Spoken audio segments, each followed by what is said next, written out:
7 अक्टूबर 2023 को हमास ने इजराइल के ऊपर अभी तक का सबसे बड़ा हमला किया था और इसके अगले ही दिन यानी 8 अक्टूबर 2023 को हिजबुल्लाह ने इजराइल के ऊपर सीधे हमले शुरू कर दिए थे। हालांकि करीब एक साल की लड़ाई के बाद 8 अक्टूबर 2024 को इजरायली सेना लेबनान में घुस गई थी, लेकिन करीब एक महीने बाद यानी 27 नवंबर 2024 को इजराइल और हिजबुल्लाह के बीच युद्ध विराम का ऐलान हो गया था।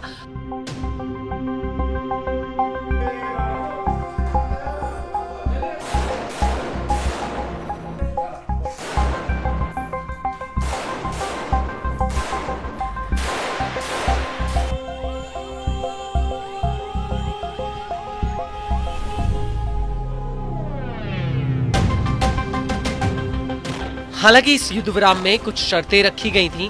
पहली ये कि हिजबुल्लाह लितानी नदी से पीछे हटेगा और उसकी जगह पर लेबनानी सेना आएगी और 60 दिनों में इजराइल धीरे धीरे लेबनान से बाहर निकल जाएगा।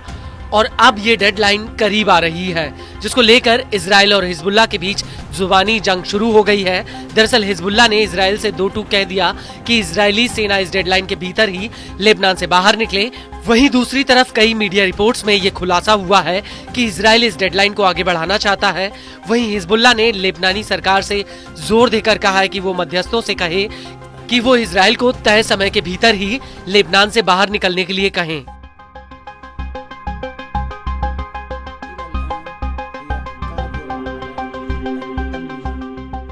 वहीं मीडिया रिपोर्ट्स के मुताबिक अमेरिका में इजराइल के राजदूत ने ट्रंप प्रशासन से मांग की है कि वो इस डेडलाइन को 1 महीने के लिए और बढ़ा दें। वहीं हिजबुल्लाह का कहना है कि अगर इजराइल तय समय से ज्यादा लेबनान में रुकता है तो यह युद्ध विराम समझौते का उल्लंघन होगा।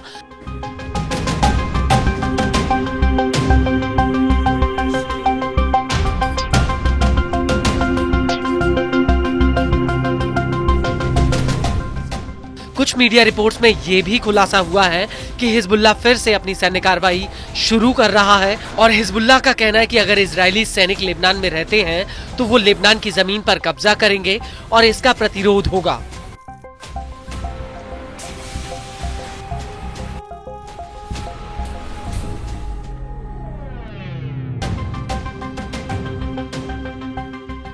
इस सब के बीच आपको ये भी बता दें कि लेबनानी सरकार ने अमेरिकी मध्यस्थों को बता दिया है कि अगर इजराइल लेबनान से देरी से निकलता है तो इससे लेबनानी सेना की वहां तैनाती मुश्किल हो जाएगी और ये राजनयिक प्रयासों के लिए बहुत बड़ा झटका होगा, क्योंकि जोसेफ ऑन के लेबनान का राष्ट्रपति बनने के बाद हालात काफी शांत और आशावादी हैं।